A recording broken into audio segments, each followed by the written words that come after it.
Hello and welcome, ladies and gentlemen from around the world. I'm Joshua Matara, your host, coming to you again live from Kyiv, Ukraine. And we're back here this week to have a very special talk on Africa. Who is our ally, China or the West?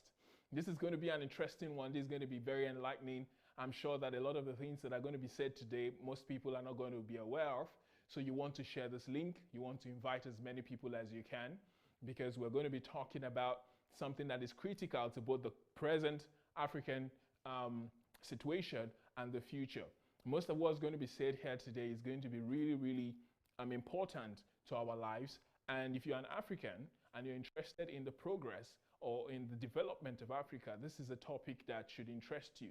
If you're somebody who is concerned about or who hates what happened with colonialism, and you're somebody who is passionate about seeing us become giants in the world, seeing us gaining the respect that we need, see us protect our heritage, protect our culture, this is a topic that is going to really speak to you. So please invite your friends, share this link on your page, send it through private messages to your friends and let them join us, because as long as you're an African, this topic today has to be something that you'll be interested in, because it influences you. Even if you're not in Africa right now, I'm sure you've got friends, you've got family members, you've got loved ones in Africa.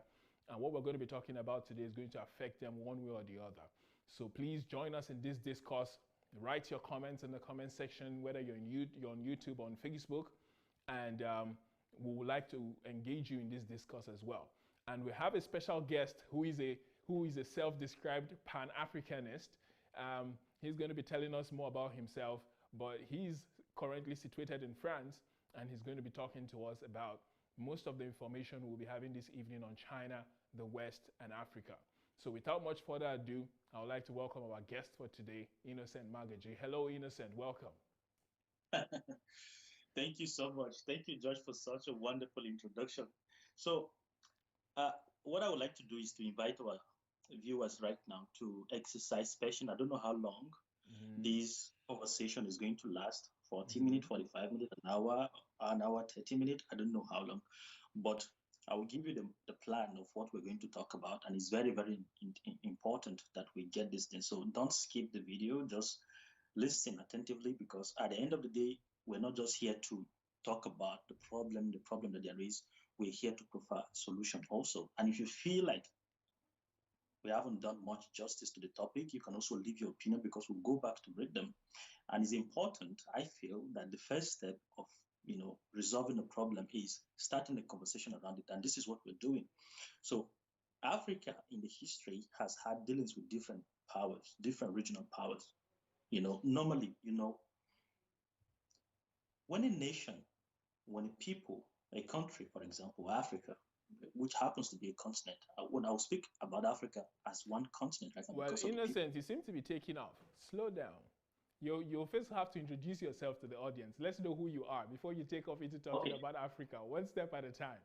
So, all yeah, right. let me reiterate what you said. Please stay with us. Don't skip the video.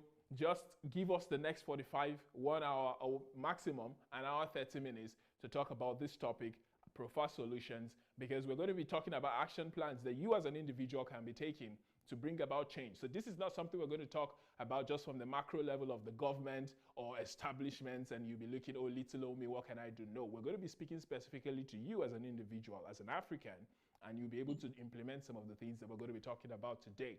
So please share this link and engage with us, and I'm sure that you're going to be blessed and you'll be happy that you did. So, Innocent Magaji, please tell us who you are, then tell us how you developed this passion you have, and then we'll go into talking about the topic for today. All right. Thank you so much for bringing me back to that. Yeah, I can see Also, that you're I chomping just at the bits to go. So I let's just just want to take it do one step at a straightforward. time. Anyway, most people who know me as an anti-Chinese person because of the videos I produced. Yes, they just say, "Oh, this guy hates Chinese," but I don't hate the Chinese people. I admire them. That is I'm a Pan-Africanist. Okay. So I envision Africa as when I mean Pan-Africanism, I mean Pan-Africanism means a united Africa. So Africa that is united politically, Africa that is united culturally, Africa that is united economically. So I mean, close the link, close all the gaps altogether. That is my philosophy. That is my idea. As for me, my name is Innocent Magaji. That's what most people know me in Facebook, and my new Facebook is Ada Magaji. If you want to search for it, so that's where you find me. That's much you need to know much about me right now. What we're here precisely is to talk about Africa and the relationship between and China. And I hope I'm not going too fast again. No, it's fine. You're originally Nigerian, right? Yes. All right, go ahead. So how did you develop this passion for Africa? Because there are so many people in the diaspora. I understand that you're in France currently, right? Yes. So there are a lot of people who are in the West who have just gotten wrapped up in the Western culture and they've forgotten about Africa. So what is it that piqued your interest about Africa? And what is it that made you so passionate about protecting what is Africa's and making sure that it is what it's supposed to be, instead of just getting blown away with with the largesse and with the beauty and with the organized and developed system of the West? Yeah, that's a very interesting question because I've never appreciated African culture or Africa itself until I came to the West myself. Okay. I arrived France 2012, Okay. 2nd January, 22nd January 2012, and my first destination was Paris. So I moved to Grenoble, which is 600 kilometers away from Paris. I went back to Paris again for tour and visited museums and very imposing monument. That was when the idea of Africa started developing in my mind. So I was living in this continent. I never get to appreciate it until leaving the entire continent. One of the striking moments was when I visited the museum. They call it Musée d'Ali in Paris. And I saw some sculptures that usually in Africa we say these things are juju or some kind of a fetish stuff that are then I say this thing. Traditional or diabolical in nature. Yes, we see them as demonic in Africa, but here in France, they are being well kept, groomed in glasses with proper lasers and light, blue, ray light and everything. They've been preserved. And millions of people from China, all over the world, Australia, they come to France to watch them. Ooh, African civilization. Mm-hmm. And I say, what a minute. We call this thing juju in Africa, but these people are using it to make money.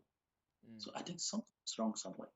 And people that call this juju are mostly African religious people, Christians, and all those things. So I said, something is wrong. We have to change the way we think about our culture, our art, and everything. And I went to some of the cathedrals and I saw designs, sculptures of devils with horn and different kinds of things that normally you will not see in church in Africa. So that I knew that something is wrong. That was when this passion, this idea about understanding my origin, understanding my root started developing and boiling in me. And also I had a crisis of, I never knew that I was black particularly. I mean, the concept of being black never occurred to me that I could be treated in a specific way because I'm black until I came over here. So then I noticed that, oh, we have a land where we can be free and do whatever we want to do. Nobody will come in and harass us because we're black. The only thing that probably exists is ethnicity and all those things. So that is when the passion for Africa started developing. So, sorry to cut you short there. If I'm hearing you correctly, the Europeans have been able to monetize and appreciate our culture and our traditions. Meanwhile, we in Africa, we largely ignore it and we don't even care. Is that correct? Yes, that is it. So that means throughout your stay in Nigeria, have you seen anything close to the respect and to the business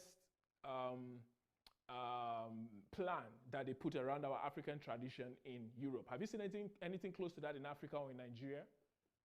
I've never when I was living in Nigeria, not until recently, I did a research about a woman called Nikki in Lagos. Mm-hmm. She's a curator. I think that's what they call them. They do art collections and designs and all those things. So that is something closest to what I saw here in Europe, in Lagos, what she's doing. But aside from that, all I saw is religious people attacking these things. They call them shrines, they call them juju, they call them whatever they want to call them.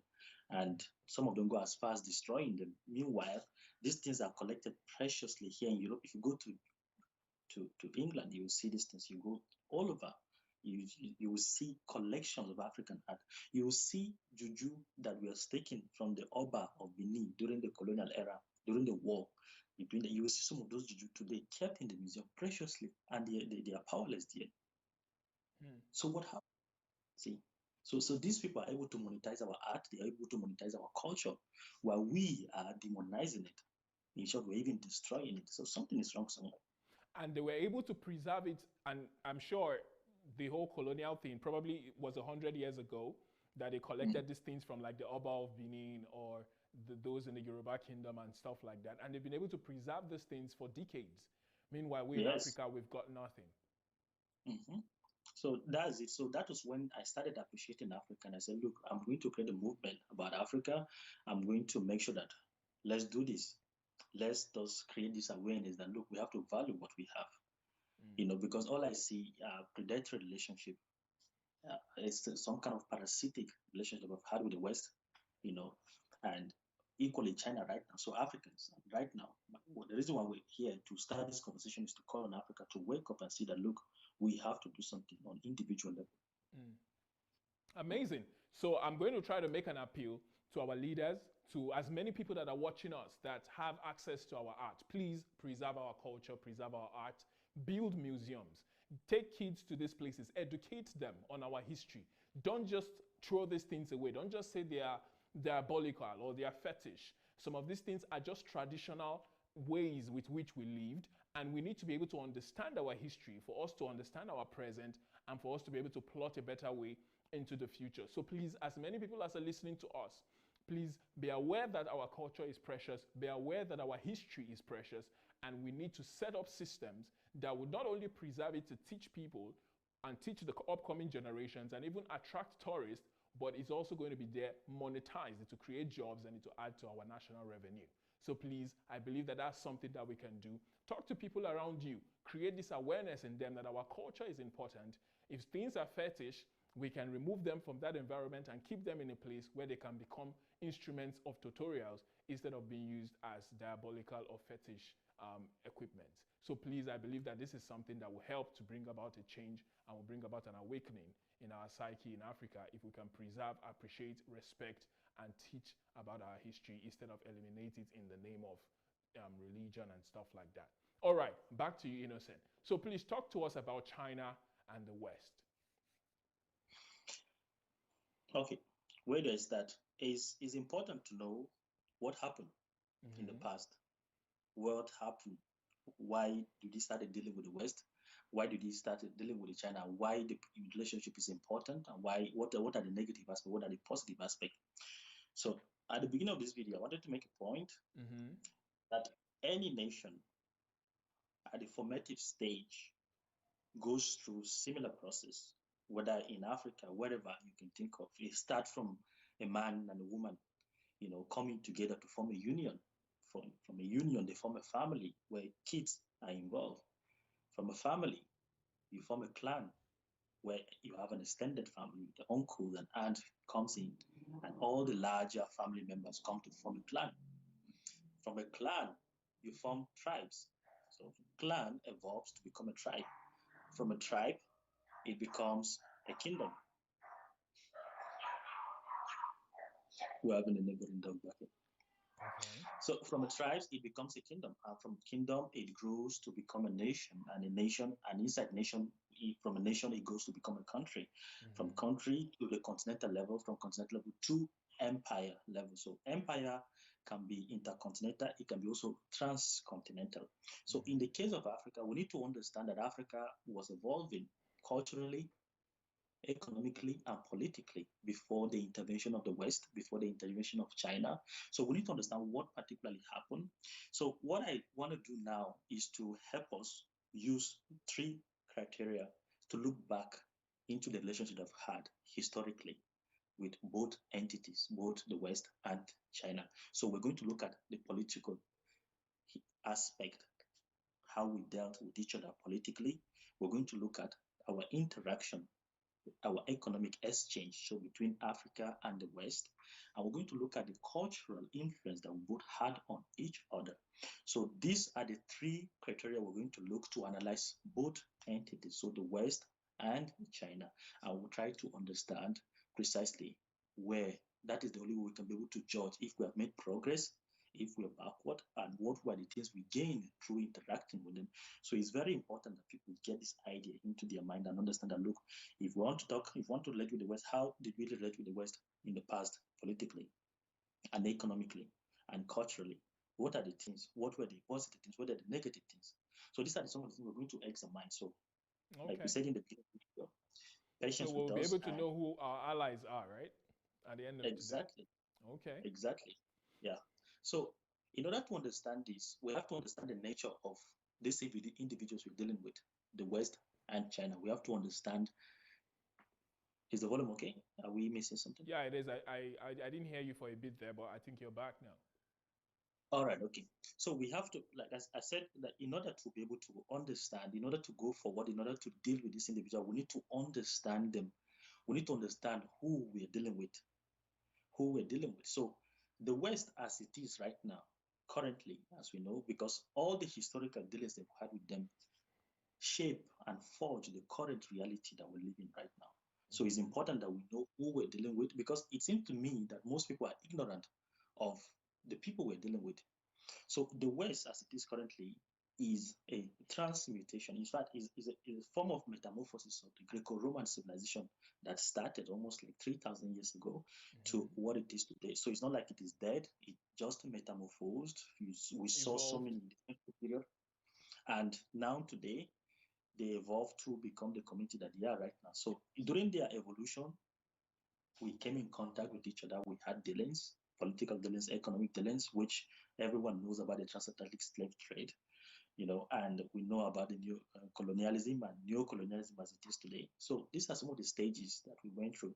So and we need to understand what they think about us, how they see us, how they have treated us in the past. And we need to understand what is their policy, what is their policy plan, how do they relate with the rest of the world. So the West naturally, politically introduced democracy. They change the entire system of governance in the world. This is what people are ignoring. The West is a huge force. They came and disrupted the way the world functioned. What do I mean by that? They introduced democracy, for example, and Mm-hmm. did away with monarchy. They changed the way our armies are being formed. They introduced national anthem, for example. They introduced military anthem. They introduced monetary system. They introduced presidential system. So you see, every country today is using the system that the West introduced to them. So that is the huge influence that the West has had in Africa. We no longer have kings. Maybe when we have kings, they are no longer the head. They, at least the presidents and the senators decide the affair of the country. So the kings are now reduced to the level of just cultural representation. So that is the influence, the political influence that the West has had in Africa. So we have seen a situation where they started all these things and they hold Africa down. And most of the people that say, oh, look, we no longer want your presence here, we are being killed. So politically, there were negative things and there were positive things too. The positive things is the system that they introduced to us today. And the negative things were some of our leaders, some of our forward thinking leaders that were assassinated in trying to oppose imperialism. So that is how we need to understand how the West sees Africa. They came in with this Judeo-Christian civilization, a civilization that promote proselytism and dominated Africa politically, change our system, impose their own system, which is what we're practicing today. We're still struggling to understand how it works. Before now, people will say what system we had. We had a system that was perfectly working for us. We had our king, we had our little village community, and we're doing all those things, and it was working. So, but now we have been introduced to a new system that we're still struggling to understand what democracy means, what freedom of speech, what these things. We're still struggling to debate it, and even 50, 70 years after independence, we're still struggling with this. So this is our dealings politically with them. So how about our political dealings with them? Our economic dealings. Our economic dealings, you'll see that today the investment West, we have had dealings with them for like 400 up to 500 years now, but there's nothing to show about. There's nothing economically substantial things to show. So we have an example of the French, the France, for example. They were living in African countries after colonialism when some of these countries gained their independence. What they did was that they left the entire West African francophone countries with one single university. This is a fact. People that are listening, you can Google it and find out why they did that. They destroyed almost all the things they built. and left this country stranded and had selected few to educate them. So we see, despite 400 and 500 years of dealings with them, there's nothing to show economically. There is nothing to show. Nothing. It has all been a sum of parasitic relationship because the West came out of the dark age, found Africa, they exploited Africa, the labors, the resources of Africa, views the West as it is today. So it's very important that we understand what happened, why we are today. And is the West done with Africa? They are not done yet. They are not done. They are still there in Africa. As I'm talking to you right now, large percentage of the electricity we're using in France is being built. We're using nuclear facilities here. And they have 300 plus nuclear facilities. And where is the uranium coming from for them to power this electricity? It's coming from the Republic of Niger. So everything is all about exploitation. Now, I'm not saying that the West is an enemy, of course, but I'm just saying that we've had negative and both positive stuff that we need to understand who they are particularly. And when it comes to China, China started dealing with Africa around 1963. Most of the African countries were gaining their independence at that period from 1960 upward. They were gaining their independence. That was when China concretized their relationship with Africa by having 11 countries. They had a meeting. So the premier of China came in and had a meeting with Africa, and that was when started establishing diplomatic ties with Africa. So, but the most interesting thing is that China had similar experience like Africa. They went through colonialism too. They were brutalized. In fact, they even had a section of their history that is called the Century of Humiliation, where the Qing dynasty was overthrown and they were humiliated. Hong Kong was taken away from them, and some of the some of the problems you see created today was created by the West that China is facing. So they had a period that they call it the Century of Humiliation. So China, in essence, went through what Africa went through. So they can be able to relate with what Africa is going through. But are they really our ally? That's the question most people are asking today, because they have seen certain level, they have seen certain relationship we have with China that is predatory to them. So after China was colonized by Japan, for example, and the West, they came in, divided China, collected some of their resources, dominated and destroyed some of their palaces, which is still standing till today. It's still standing till today. Subdued their people or enslaved them. They didn't enslave them, but they were humiliated. They humiliated their emperor and took away everything away from them. In fact, should I say enslaved? Something almost close to that, because yeah, they were like second-class citizens at the time. Yeah, in their own land, yes, because what the Japanese did to them was even horrible. Yeah, it was horrible. So they went through similar thing with Africa. They went through colonialism, and the modern China you're seeing recently is not more than 30 years that they decided to build their economy. So what I want to do is to appeal to our people, to say kudos to the Chinese people. And we're not here to hate on them. We're not saying to say they are our enemies. But I know for sure that we need to understand why they are doing what they are doing in Africa, for example, because there are so many negative examples of what China is doing in Africa, of polluting our waters, of abusing our people, of using racist laws to our people. So we need to understand their people, we need to understand their cultural evolution and understand why they're doing what they are doing today. So between the West and China, what can we gain in relating with these people?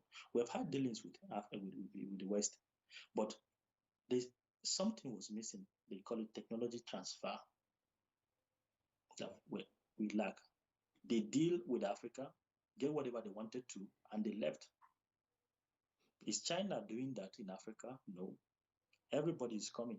As I'm talking to you, Josh, right now, this apparel we're using right now, this gadget, 80% of the coltan used in producing smartphones and Apple laptop and iPhone and everything, 80% of it stems from the Democratic Republic of Congo. 80% of the coltan. So it's almost all the precious minerals you can think of using in fabricating satellite and fabricating whatever you can imagine comes from Africa.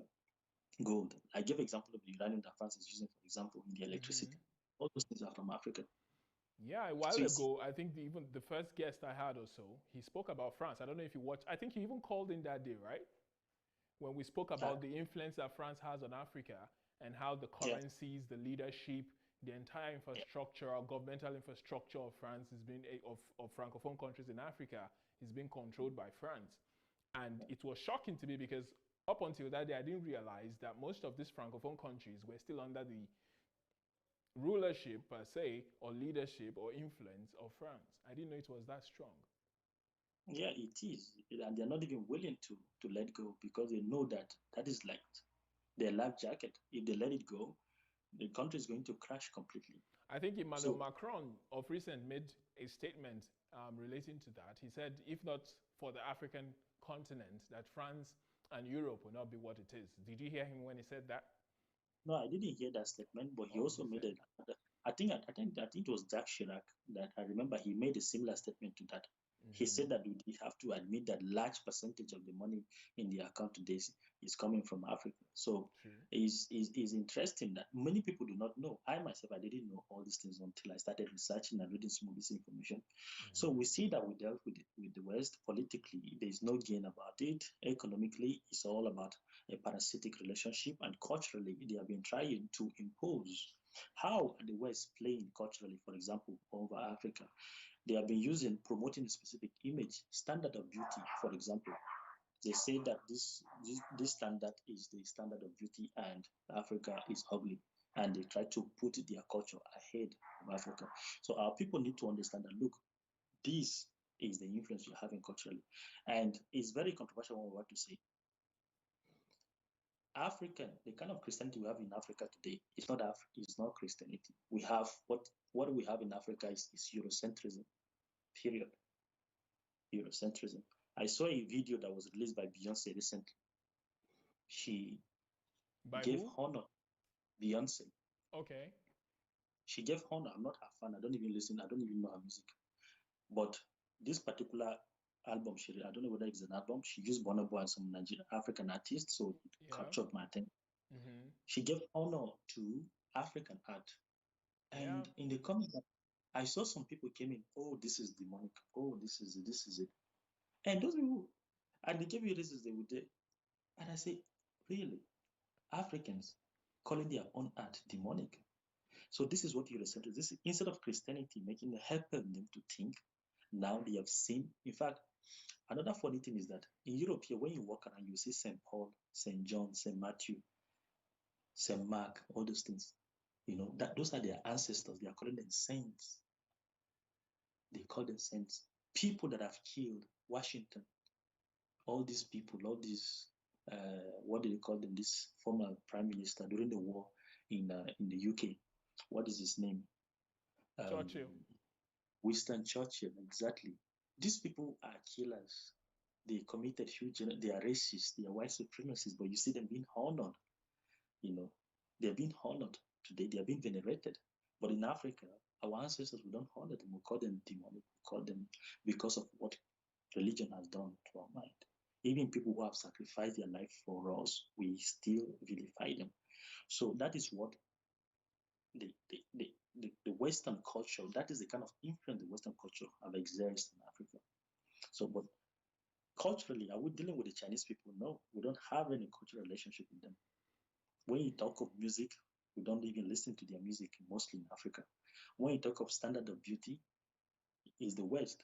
So China, for example, inside this three criterion now, politically, we don't have any dealings with China. China is not coming to Africa to intervene in our politics, trying to impose and select which leader they want to impose. If you disagree with them, they will not send mercenaries to kill you or try to rise up local conflict in the system. But that's what we have experienced with the West politically.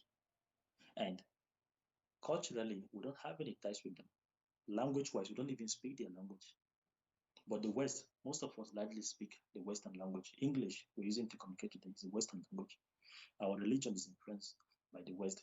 So the West has ticked almost all the three boxes, both politics, economic, and cultural.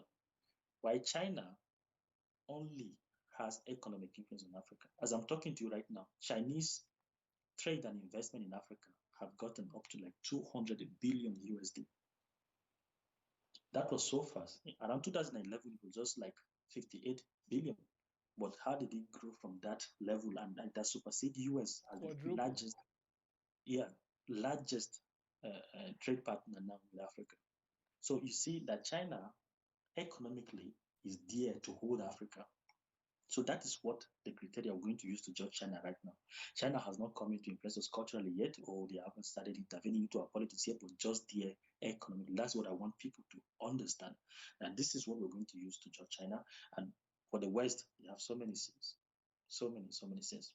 So it's important. So China is dealing with Africa, and we have seen that as they are going, they are leaving footsteps behind. We have seen stadium being popping up all over. We have seen so many collaboration and garment industry coming up, but at what cost? That's what people need to understand, because there is nothing that is free. China is not a benevolent country and say, "Oh, we want to At help you all. develop." Whatever No, they they are come doing, there's self-interest at the center of it. exactly. They come with a motive, and it is that motive that we need to identify and know how to deal with them. Mm-hmm. So they came in with this plan. They call it the Silk Silk Road. That's what they call it. Mm-hmm. And this Silk Road Sorry, will what help did you call it? Sink Road? Silk, the Silk Road. SILK, then road. The belt, yeah, the Belt and Road Initiative. That's what. Uh-huh. So that's the National Chinese Initiative. That's what it's called Exactly. to Africa. No, for the global, that is their global Oh, plan. They that's want, their global plan. yes. All right. So this Silk Road is an ancient road that I don't know. It is dated up to like 3,000 years. They use silk to build this road to connect for trade all over the world. But China has changed the idea. Instead of building road, they will build seaport. For example, they will use satellite. They want to turn a world into a Mm-hmm. village where there is single system. So you have single satellite. For example, just last week as I'm talking to you, they're sending uh, a satellite into the space, a GPS satellite. So usually we had only three satellites in the space: the GPS, then the American GPS, the the European Galileo, what they call it, Mm-hmm. and now the Chinese have. And the recent satellite they sent into the space it had one of the highest quality image, 3D image that they will send, good quality, and they're going to use it for navigation. All the ships that are going to use and for their so what they are doing is that they are creating a parallel system to that of the US, to that of the West. So they are now creating, in fact, an ecosystem. So you see, Google doesn't have access to China. Facebook doesn't have access. So they are creating a form of Google. They have created a form of, and this is funny because China had internet just recently. The internet is not that old. It was fully launched in 2006. But look how powerful they are going to become. They have been launching satellite up and down to change their country completely. So they have a global plan that they want to do. And one of the funniest plan that most African leaders and most Africans that are listening to us do not know is that China came with an economic plan in Africa. Mm-hmm. When you go to China, there's something they call special economic zones. That was what they did to change their economic system in China. This special economic zones was created to give access to foreign companies to come into China. When you come there to these special economic zones, they exempt you from paying tax. They'll give you land. They created an ecosystem, for example, where you have any appliances you're looking for, anything you're looking for. They created a one-stop shop. If you want to create a mobile system, a mobile phone, when you come there, you'll get battery there, you get all the equipment that are there, particularly light. They make sure that there's constant light. They created a conducive environment that will foster the creation of so many industries. So if you come from the West, you will not struggle to find land, you will not struggle to find facilities, everything is set ready for you. And they call it special economic zone in China. But when they were exporting that same system to Africa, they call it free trade zone. So look at the changing of the name. This is very important. This special economic zone in China, they will allow you to operate for a specific period of time. They will give you the incentive. You think it's free, you will enjoy it for a specific period of time. But then they set up rules and certain stuff that at the eventually you start paying tax to them. But when they came to Africa, they exported this into Africa. They call it free trade zone. So they created some of these zones in Africa, and our leaders don't even know these things. And they started pushing their companies to come to Africa to take advantage of these facilities that are on ground. And they are building it. They are building it. So it's all part of this Belt and Road Initiative that they have created. So this is how they are coming into Africa aggressively, economically. There's nothing that would kill Africa than taking away our economic power, because that is what it is. That is what actually is the backbone of every nation. I see the way they behave with France, the way they take over vineyard and I think it's called vineyard, where they produce wine in English. Mm-hmm. So they buy massive vineyard here. So if I see the way they're doing illegally here in France, then I say Africa is in trouble. If they can pull this gimmick here in France, then what Africa that we're so vulnerable, we have large numbers of land. And funny enough, people do not know this. China is 9 million square kilometers large. 9 million. Get this figure, 9 million. US is also 9 point something million. That is how large US is. Canada is also 9 point something million. Russia, for example, is 17 million. So they are large. So I'm giving you this example: 9 point something million kilometers square as a country, but Nigeria is just 1 million square kilometer. Nigeria is not that big, so Nigeria is just tiny compared to China. But Nigeria has more than 100 million hectares of land for agriculture, which is almost larger. So China is just big for nothing. They don't have agricultural land. They don't have enough to feed themselves. So right now, they have a very large population and they want to feed them. Africa has 60% of the world, most arable land. What are they planning to do? Now the West have stopped importing food to China. They stopped sending them food. They stopped soya beans and other stuff. So China is looking for an alternative. Where would they go? Africa. They are sending their farmers to occupy land by hectares and cover the fence, produce food, and send it back to China. So this is the economic exploitation that they are doing. So we need to understand precisely what is their plan for Africa. They want to have food security. They are all there for the economy. And more so, there is another rumor recently that they are sending their people in millions. For example, in South Africa, this one is not rumor. If you Google it, you'll find it. There are 300,000 Chinese permanent residents in South Africa.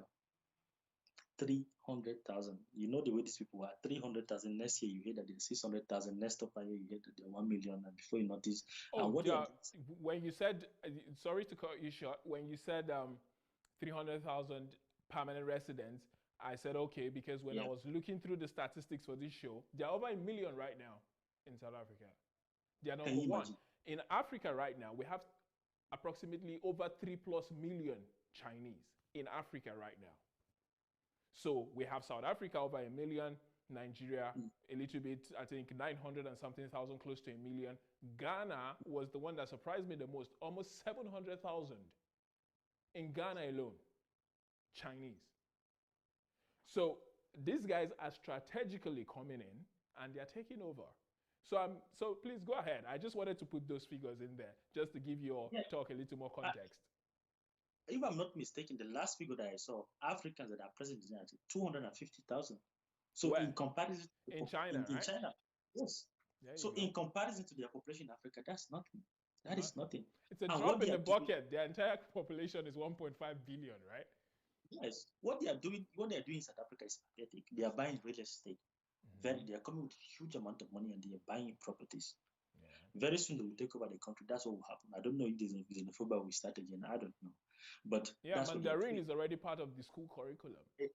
Exactly. They even introduced a police system that is completely Chinese people there.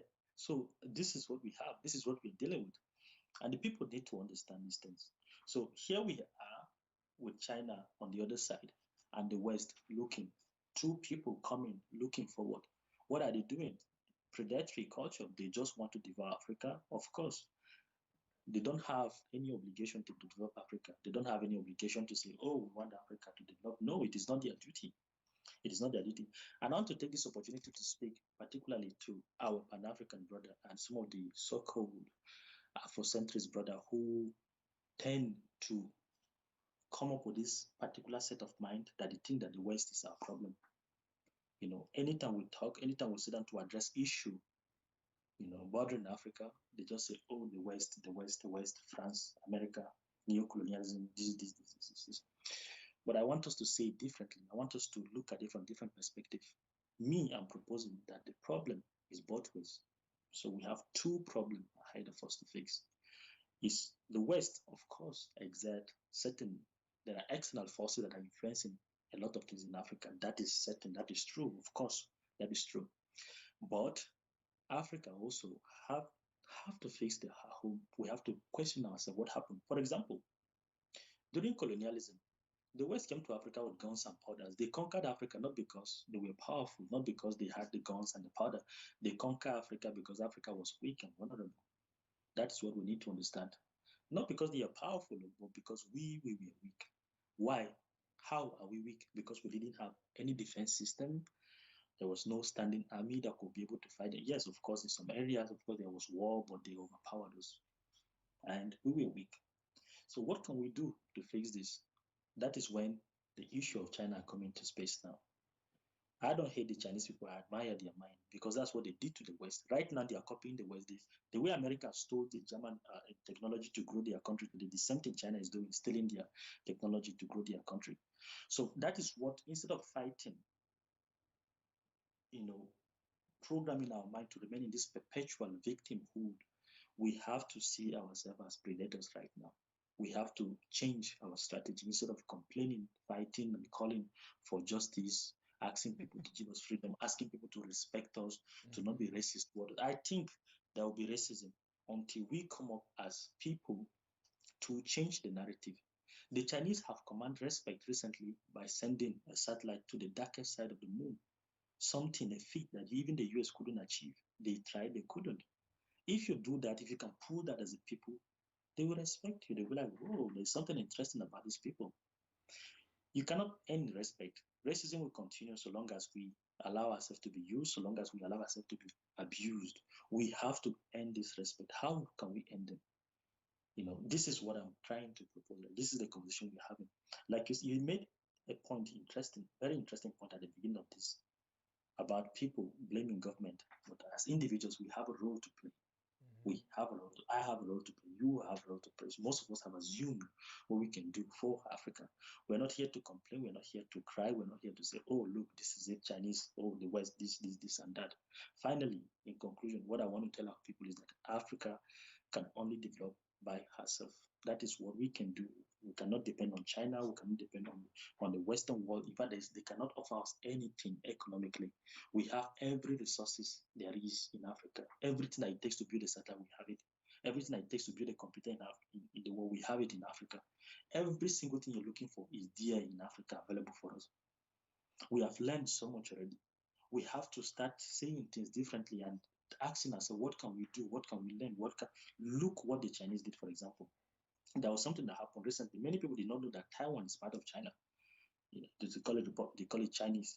So what happened was that there was a political opposition party during the Chinese Cultural Revolution, during the Martian Revolution. This individual came in and said, look, oh, we want to bring democracy to China. He went to the West and went to America. They said, look, we're going to send you back to China with guns and bullets and armors and other stuff. You take democracy to China. He said, okay. He took the guns, went back to China and dropped it around and formed a republic in Taiwan. All the guns he came with, everything was seized. So this is how smart the Chinese is. They didn't allow themselves to be, assuming that that man succeeded, China wouldn't have been the same today. This modern China wouldn't be what it is today. He failed, went to Taiwan, dropped all the ammunition that he had, and ran away and formed another new republic somewhere, which is still controlled by Chinese, of course, but the American kept sending them. And I'm saying this because I was about to raise a video of how the Chinese are deceiving the West. Currently, right now, there are a lot of Chinese running away from China. They are coming to the Western world. They are saying, oh, I was a member of the CPC. Oh, I was a member of the Intelligence Bureau, and I'm not safe in China. I'm coming to the West. And the West will harbor them. They will just give them food. They will give them shelter. They will give them protection, even the security. I say the West is foolish. China has a strategy. These people that are running from China are not actually running from anything. They are strategically sent to the West to occupy space because China knew that if they don't send spy, America will win. So this is a counter strategy that they are doing. They are sending out their own people. They will claim that they are being chased. The Chinese will be even sending people trying to kill them or arrest their family there, and they'll be here, they will be here. But they don't know that these people are here strategically to be used by the West because they know that the West will train them. and try to send them back to cause chaos to China. But China is sending them already people that are already trying to come to the West. This is what the Chinese have been doing, pushing. Many people might say, oh, this is a theory, this is a conspiracy, but it's very possible what they have done. The Chinese are capable of doing anything to protect their sovereignty. So we need to see how powerful, how these people try to protect their land, they try to protect their destiny economically. So I think somebody will say he's present in China too much, but no, I'm not present in China. I just want us to see what they have done historically and positively that we can be able to learn and do it. Because if we don't do this thing, if we just stay here and be complaining and be saying the West and China, all those things, that means we're not going to develop. So I came up with 7 things that we can do, 7, even 8 9 stuff that we can do to develop Africa today. I will mention Nigeria. Somebody will say I'm biased because Nigeria is my country. No, I'm not mentioning Nigeria because I've seen that Nigeria has the potential to be able to lead this revolution, because the world is experiencing so much fought industrial revolution right now, and we're still backward in Africa. We haven't started anything yet. So, but Nigeria has the potentials, has the manpower, the money, and the motivation from the people, the go-getter from Nigerians to be able to pull this off. And I'm proposing this thing. I'm not saying that the government can do it, because our people tend to blame the government and say, oh, this. There are nations that even without the government, they will still function. For example, France, US, for example, if you elect the dumb-best president, the country will still be moving, because the country is not dependent on the leadership. Although the leadership has certain influence on the country, but the economic stance, some of them can be able to resist it. Some of them can stand. There are institutions that can stand independently. They will not just crumble overnight because you elected a dumb president. Election comes, you will go. So in the case of Africa right now, we need strong institutions. And this strong institution can only be established by private individuals, by me and you. I've taken it upon myself recently to conduct a research on satellite in Africa, because I discovered that Africa needs satellite. We currently have only 41 satellites, and 60 to 70% of our modern civilization is dependent on the functionality of our satellites. So I thought Africa need up to 1,000 satellites, not 4,000, not 41 satellites. We need a large amount of satellites to facilitate internet, for example, internet connectivity, and agriculture, and weather survey, for example, and even military satellites. Military satellites can even. Right now, I saw our military in Nigeria. They went and they were ambushed. I said, this is foolishness. Today, in 21st century, if I'm into the military, if you send me on a mission, I will not go without air cover. Normally, if you send 10 to 15 or 20 man crew in the military on a mission, go patrol. They're not supposed to be walking blindly in the bush and be going like that. There's supposed to be an air cover, either by a drone, satellite image, capturing. There's a radius, a circle that an enemy cannot approach. If there's a moving object, they are supposed to get information. Look, there's somebody that is approaching you. Get ready. But how can they stand in, the giant of Africa, how can their army be attacked? How can they be ambushed? It shows some level of I don't know, primitivity. Exactly. It doesn't, in this 21st, it doesn't work that way. I've never been to military myself, but I know some of these things that is just logical for you. You cannot send people without air cover, without already understanding the terrain. You have to protect you so that they will know. You give you the information that look, some people are coming, some people are hidden somewhere in the bush. There are satellite, there are drones right now that can capture heat on people, even if it's in the night. If somebody is hidden in the bush somewhere, the drone is capable of detecting. Even if it's an animal, it's capable of detecting what is moving there, and it will tell you that be ready. There is somebody that is approaching your convoy. But no, this is what we are having.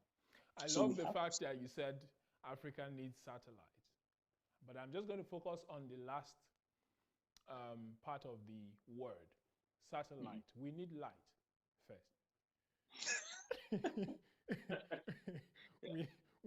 we need light physically.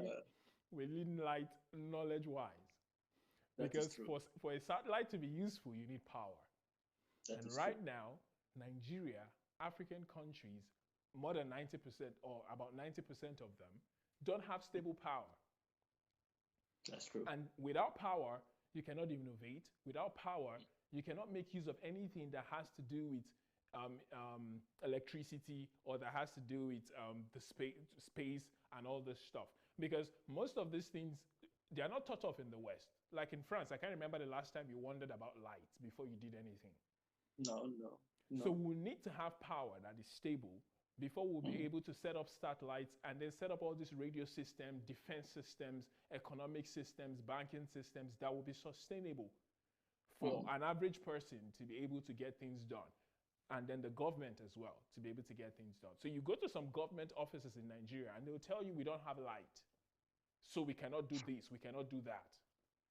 So how will you be able to protect your soldiers when even government offices don't have power? You don't have like-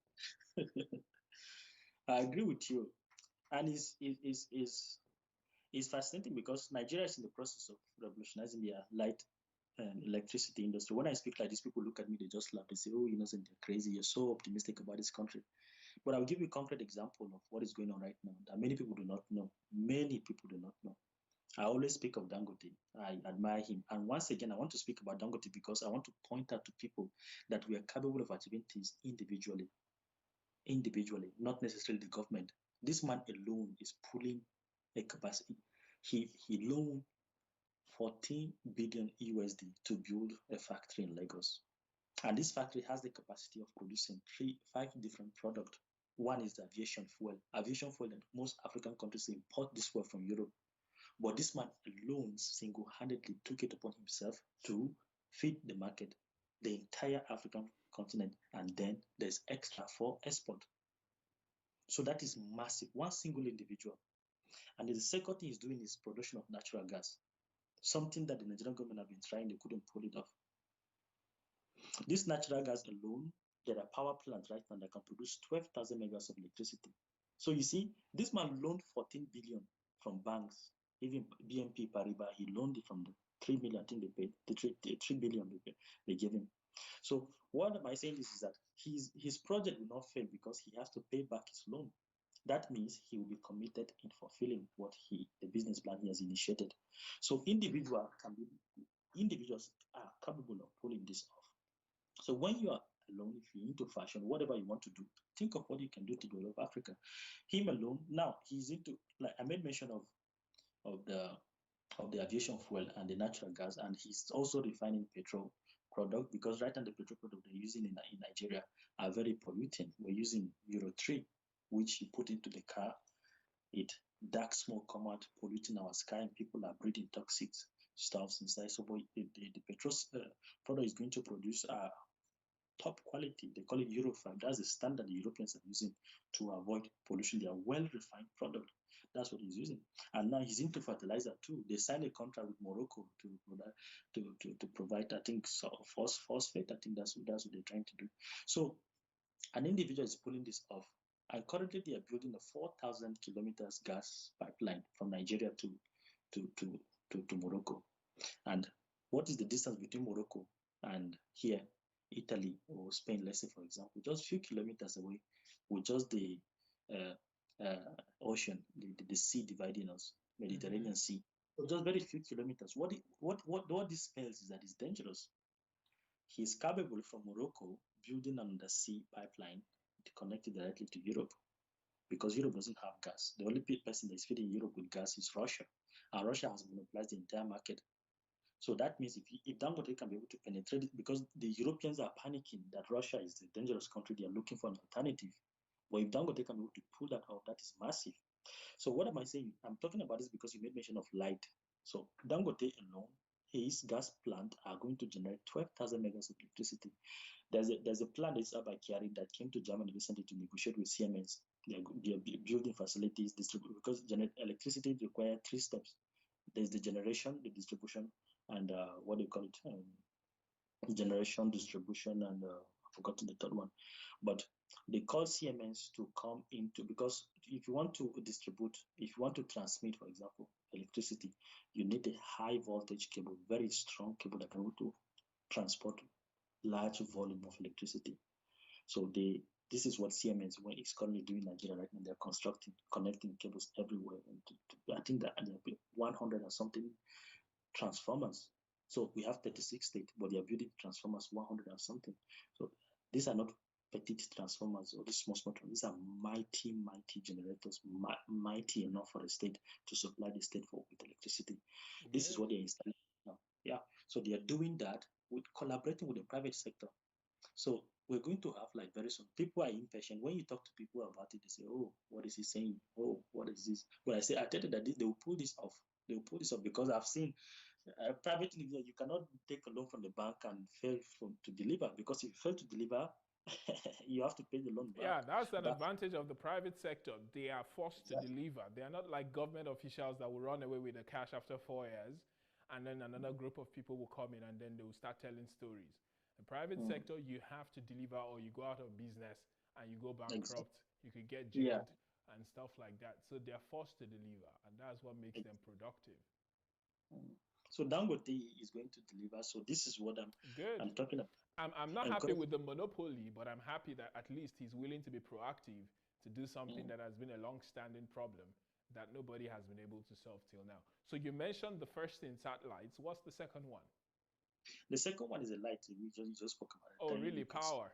yes, Fantastic. yes, That was ahead of me. Yeah, when I power heard sunlight, generation. I immediately knew that light was needed. All right, what's the third Yes, of one? course. Power generation. Yeah, it's very important. You made mention of monopoly. I want to address that quickly before we go to the next one, All right. because in North Korea, for example, Samsung. Many people know Samsung. Mm-hmm. Samsung is 100 plus billion company. You mean South So Korea, right? yeah, South Korea. Yeah, South Okay. Korea. Mm-hmm. Dangote is just doing his business in Nigeria and Africa. He hasn't even went outside the continent. Mm-hmm.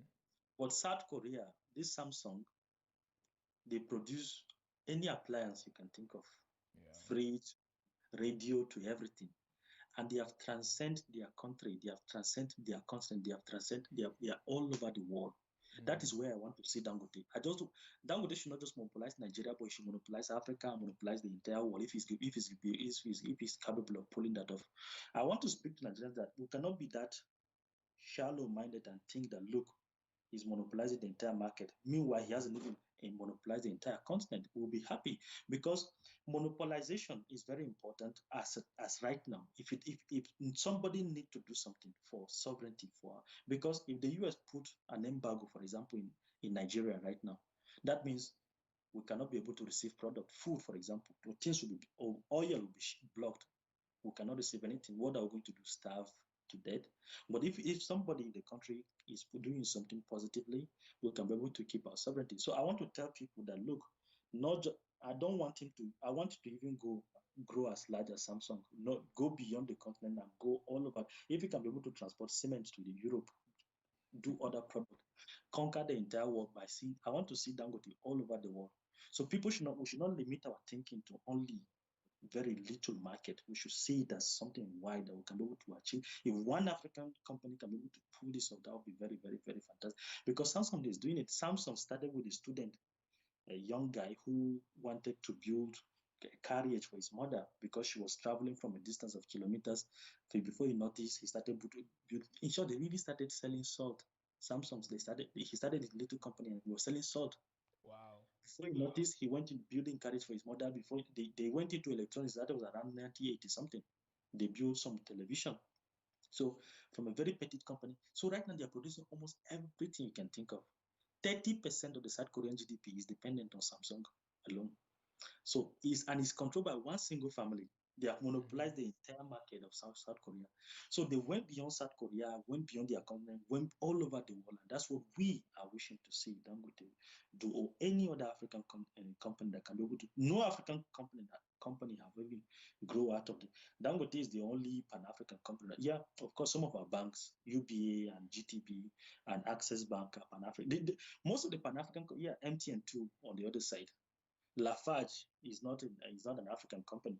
It's South African owned and American, the European partly, but it's not a black owned. Even the MTN we're talking about, they just put a black face there. What in Masiu or what is in the other billionaire in South Africa that is controlling MTN. But we need to see African company pulling very mighty move that are going beyond their country, beyond their continent, going global, whether in electronics, whether in food, in agriculture. That's what we want to see. Grow beyond All the right. continent. I want to see that. Yes. So the I next get one, what you mean, but I would yeah. like to tell you why I mentioned monopoly. It's because when I went back to Nigeria a couple of years ago, I met people who want to start companies, And the difference between Dangote and the Samsung family is that there's a governmental system in South Korea that protects small business and stops them from being squashed by the bigger businesses. So you can start a business in the same field as Samsung and be sure that Samsung you'll be protected to a large extent from Samsung's attack on you, and you will not be squashed. But then Africa doesn't have that infrastructure yet. So if you're starting a company and you want to start a company, let's say in salt, and Dangote now is into salt, Dangote will put you out of business. And that is going to stop you from creating jobs, it's going to stop you from being productive as a person, and it's going to limit your capacity because everybody will now be dependent on just one person, Dangote. So that is where I was coming from. But I completely buy into what you're saying in the sense that they need to grow into a brand and they need to go global. That is what we want. That's the way we'll gain respect. That's the way we'll be able to really form partnerships because we're coming from a position of strength now. We're not just going to be coming from a position of weakness. But at the same time, there has to be a form of protection so that anybody, me, you, anybody who wants to start can be able to start up something and be sure that they're not going to be bullied or they're not going to be taken advantage of or they're not just going to be completely crushed by those who are already well established and those who are already up there. So that was just the premise. Yeah, I like this point. That is what most people are complaining too. But there's something I want to say too. I used to farm rice. Me and my father in a particular village in Away local government. They call it Tunga currently. You can Google it. They call it Tunga.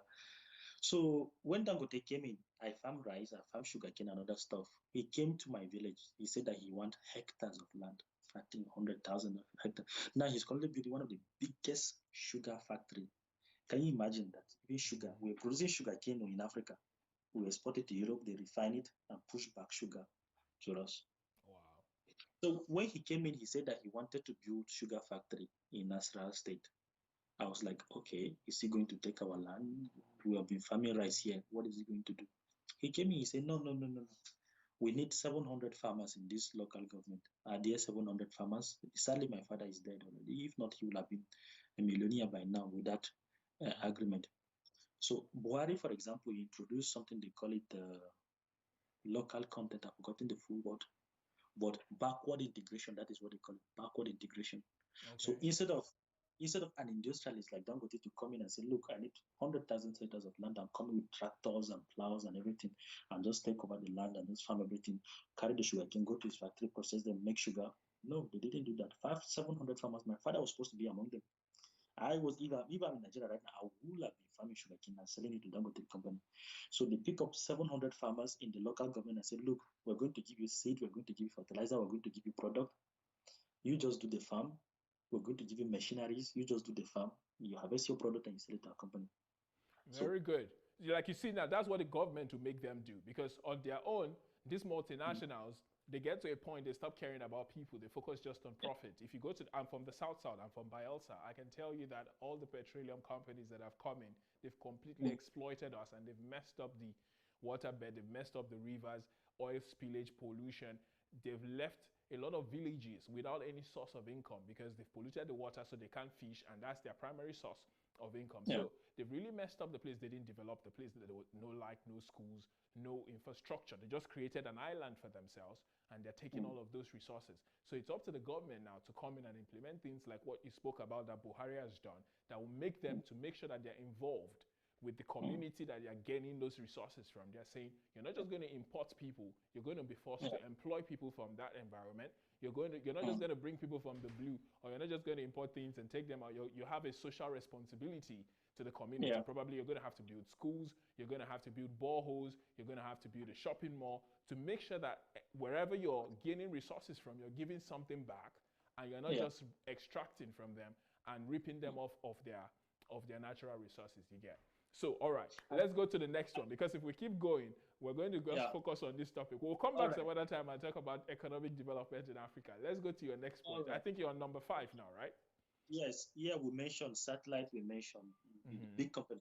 So the objective is to do what China did, for example, come up with 10 massive projects to execute. Massive. When I say massive, project that none of it kind. China, for example, they built what is known as the Three Gorges Dam. Never has humanity ever put such a massive infrastructure? Mm-hmm. And their numbers of satellites that they are sending into the space is just exceptional. So we need to have key strategic, 10 strategic companies that will lead, that will kickstart our economy. So we need to identify them. And like we said earlier in this program, it's not the government that will execute these things, the individuals will do it. I've taken it upon myself to start a satellite company. Dangote has gone into agriculture, he's doing other stuff and producing other stuff. I don't know what you have chosen to do, but I know that there are people that I'm are into it. focusing on human capital development. All right, okay. So you see, that is also fantastic. So people that are listening to us, if you're into fashion, you can also work, create a franchise or a brand like H&M, for example, and not just don't just some people can sew clothes too. They just use their hand to sew clothes for 3 or 4 people. But no, you can actually train 5 people. You can take contract to sew uniform for the Nigerian military or for the NYC or for the police. You can make your brand bigger and all those things. So on individual level, this is what you can do. Packaging. I learned that ShopRite is leaving Nigeria. Somebody can buy it up. So somebody can start up a franchise like that. You see? So these are the list of key strategic. What the other one that we need is one of the biggest stadiums for sport in Nigeria. Biggest. What do I mean by that? I'm not talking A only. Maracana kind of thing, right? Exactly, exactly. An ecosystem that will be bringing out. We have Nigerians, Joshua in the UK, who is one of the biggest boxer. We have Kamaru Usman. We also have Israel Adesanya. We have a lot of them, that are into boxing all over the world. Nigeria can become an ecosystem whereby we train boxers and push them all over the world, because these people go all over the world. They represent our country. They are ambassadors. We see Kamaru Usman coming out with Nigerian flag, Nigerian music, and he's making money. Instead of leaving them unemployed, we create an avenue for them, train them, push them all over the world. We have strong people in Nigeria that can do it. We have people who can run very fast. We need to create a system that can be able to birth this talent. So when I say build the biggest sports stadium in Africa, or not in the world, is a system where we will have private individuals striving to bring out best football. We have Nigeria. I'm not sure. Do you watch football? Chelsea, Manchester. I don't watch. So I don't know these things. But Yeah, I'm a almost. Manchester United fan. I watch football. So you will know, you understand this I'm talking about.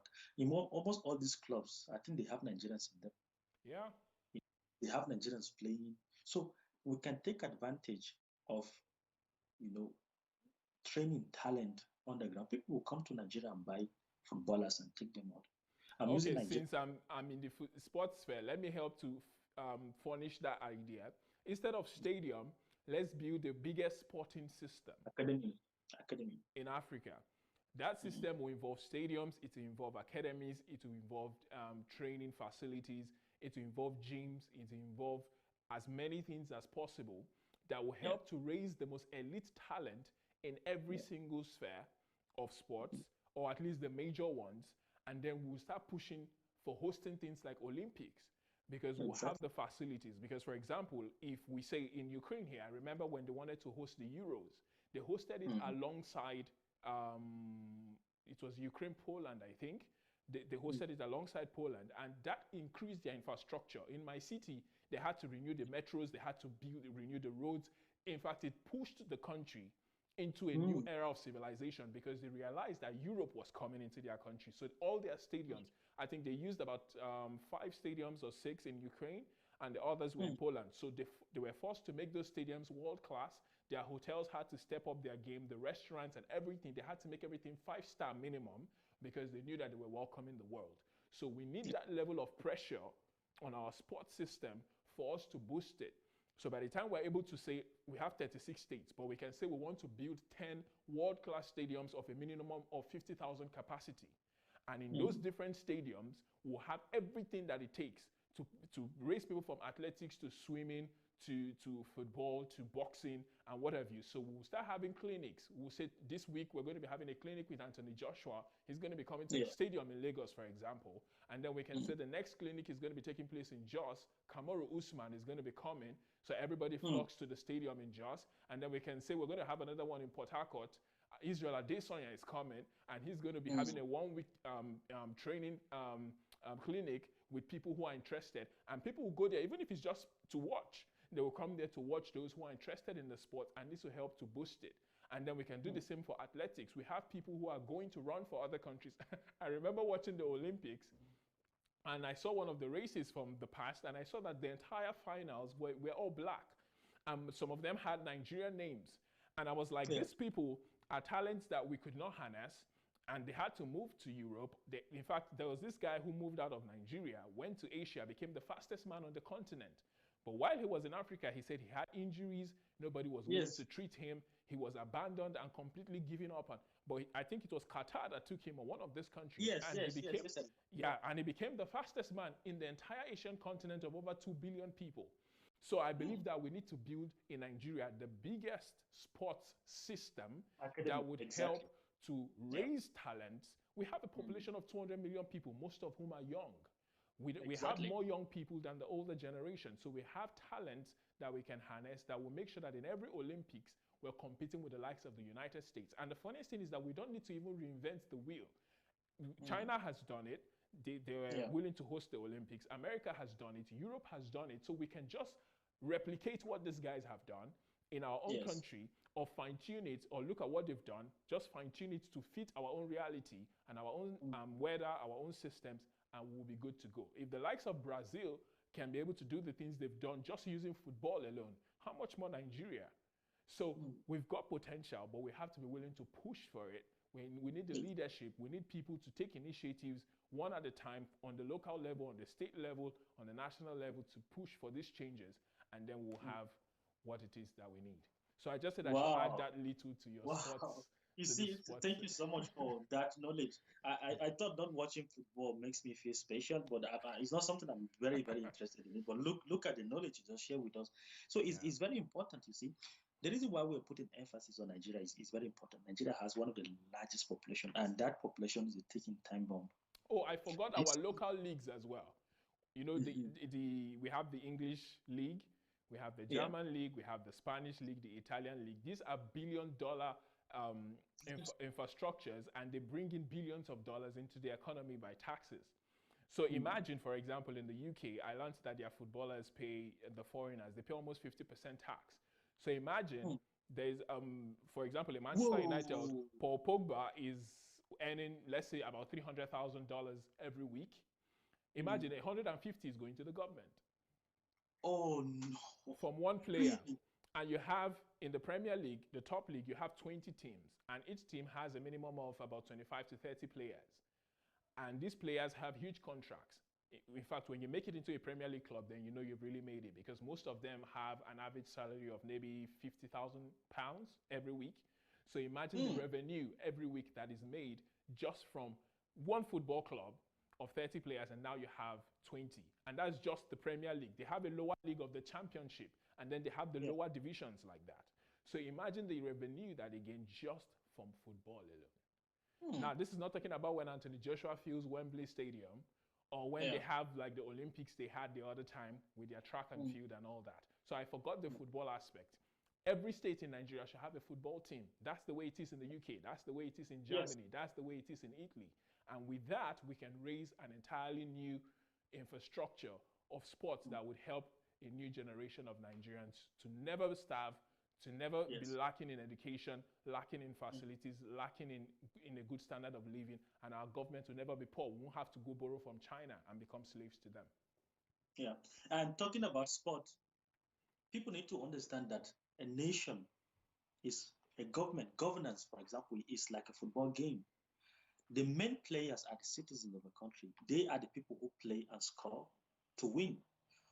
The government, our government, act as the referees, for example. They sanction who is corrupt, they sanction who is bad. If you play well, you're good to go. If you follow the rule, you're good to go. That is the duty of the government. The government act as the referees they put the rules, they put the constitution to guide the players. They give you an opportunity to go ahead and do what you can. To flourish. So we, the main player of the economy, are the citizens. They play perfectly well. Imagine we have like 200 or 300 or 1,000 Dangotes. We just spoke about sports now. We cannot wait for our government to pull this infrastructure. A single individual can't pull this off. I think Arsenal Start is owned by investing in football clubs. Yeah. exactly. Arsenal is owned by somebody. It's not the government Yeah, the facility. Kroenke family. Exactly. And Manchester too, if I'm not mistaken, right? Yeah, they're owned by the Exactly. Glazers. Okay. Oh, he knows all of them. So this is what we can do. If you're listening to us and you have this knowledge, you can bring up a huge, massive ecosystem that he just elaborated. So we have to come up with 15 biggest plan to execute, and we're not going to wait for the government. Individuals can think about it. When you take 3 billion loans, 5 billion loans, 10 billion loans to execute this thing, you pull talent, and you make money.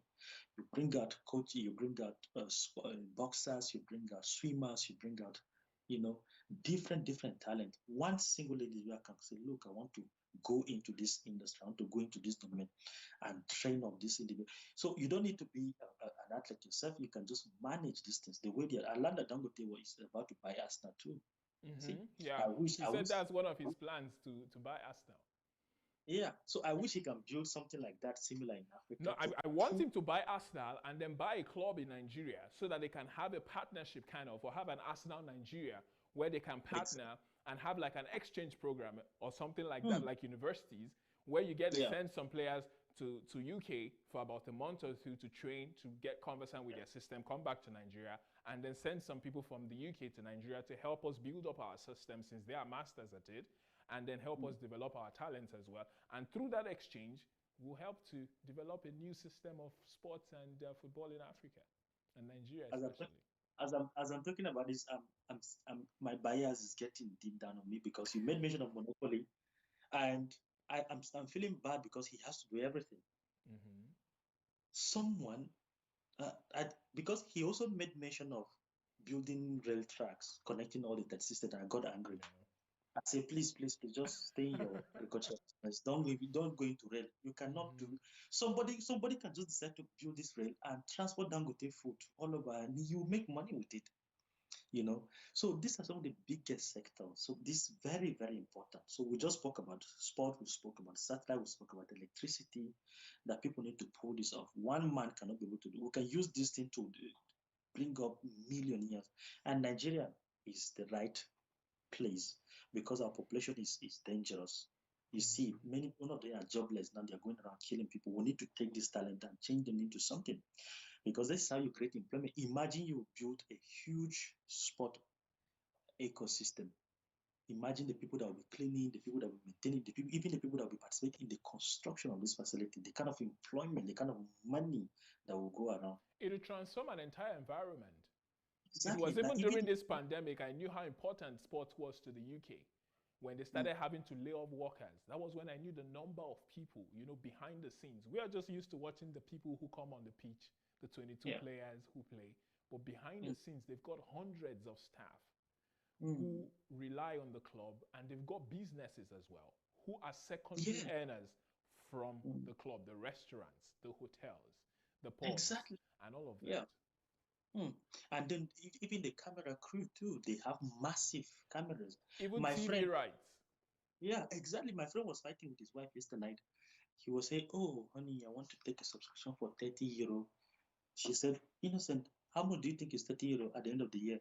I calculated, I said 30, 1 month 30, next month 30. That is like 64 months. You have like 120. Next for 8 months, you have like 200 plus. And we calculated everything. You say, "Oh no!" So just to entertain your eyes by looking at people dribbling the balloon, and you feel okay by that, he was just begging us, "Hey, honey, let me just do this." And I say, "Look, me, I don't watch football. I don't even see the importance of this thing. If you want to." So why are we talking about this? Because this particular sport that people are paying to get entertained, they are paying to work. Imagine people, camera crews, and setting up a system and getting this, even this revenue, this tax thing. Imagine what the government will make with this. So it's important that we pull this off. It's one of these that we must do it. I don't know what I can do. I feel helpless right now. I'm looking for an opportunity to be able to establish this plan. Let's say 15 most industry that must grow in Africa. I feel like you're not helpless. You have to start somewhere. You spoke about the satellites, so you're going to have to start with a satellite company. And then when you create enough profit, like Dangote, you begin to divest. into other things that you're passionate about. And I believe that as we're talking, there are lots of like-minded people listening who are going to gain inspiration and who are going to be, triggered to begin to do some of these things. Because for you to be an industrialist, you have to be able to think ahead of your time. You have to be able to think of what people need, and you have to build a system that will continuously help to supply these people with their needs and keep expanding over time to make sure that you can reach as many people as possible. So these things are possible. They are necessary. And it's we Nigerians, it's we Africans that would have to build Africa. And have you finished your list? I wanted to say something about the ally. Okay. Our question today is Africa. Who is our ally, China or the West? When you look at the word ally, it's a partnership, right? And it's something that is mutual. And I feel like Africa is not capable of really having allies with anybody because we are not coming to the table with anything substantive because we are not even united. Yeah. And like the Bible principle says that a kingdom divided against itself cannot stand. So I look at it and I'm like, how do we become allies with countries that are organized, with countries that have a focus, with countries that have a passion and have a mission? The Chinese have a mission for Africa right now. So how do we become allies with them when we don't have a mission for ourselves? Who is going to sit to negotiate with the Chinese? Who is going to sit and stand and stand as an authority and say, hey, this is how far you're going to go and set terms? Because for you to be an ally, you have to be, at least to a certain level, respected by the other party, and you have to be able to lay down terms and conditions that your relationship is going to be built on. But Africa is not in a position of strength to lay down any terms and conditions. That's why a lot of them are coming in right now, and they're just taking advantage of us. The Europeans came in when we had nothing, and they were able to overpower us because, like you said, we had no military, we had no infrastructure to defend ourselves. So how can we be allies to other people when we're not even proactive and we're not going out to actively seek partnerships and talk to these people like we really know what we're doing, cast visions? Why did Dangote get 3 billion of vision? They could see that this guy is going to pay this money back in spades and he's not going to go broke because by the time he's done creating 5 products, he's going to be minting money. It's not... Of course. Funds are not going to be a thing of I like question. that. I like that one. Minting. Yeah, it's going to be getting printed. His net worth is going to be rising like that of the Zuckerbergs and the Bezoses and the Bill Gates, because he has decided to solve that problem, and there is no way. The demand is there. He is only going to create the supply because we have a population, most of whom don't drive cars.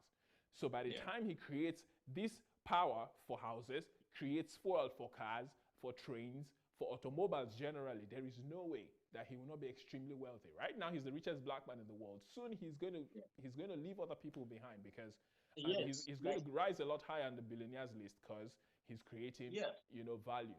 So I don't know if we have allies really, and it's not because they are bad, but in the world I've come to realize that geopolitics is cutthroat. Like people are not just going to come to you and hand you stuff on the platter of gold or friendship. You have to have some power. You have to have something that would keep you protected and will bring you to the table and help you negotiate as an ally.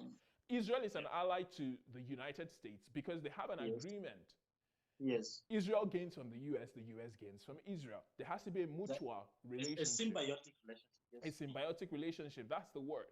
So there has to be a symbiotic relationship between Nigeria and China. But if Nigeria is not producing anything that the Chinese need, the Chinese will come in and just offer us stuff for free, in quote. And before you know it, their influence is rising. Before you know it, they've bought the whole country because we're borrowing more than we can pay back. And they can see clearly that we don't have a plan. And they are seeing us as just, in fact, I feel like we're being recolonized. Yes, exactly. That is what it is. We're being recognized. Yeah, that is what it is, because very soon they will be overpowered, overshadowed, and overwhelmed, overpopulated by the Chinese. Because that is what is going to happen. That is what is going to happen. So our people are still sleeping on this. So yeah, fantastic. I just love this conversation. So please, if you're watching right now, don't forget, just share with your friends, share with your families. This is a very important conversation. Hopefully it will get to someone who will listen to us. This button, I'm looking forward to the day that someone might be able to execute this.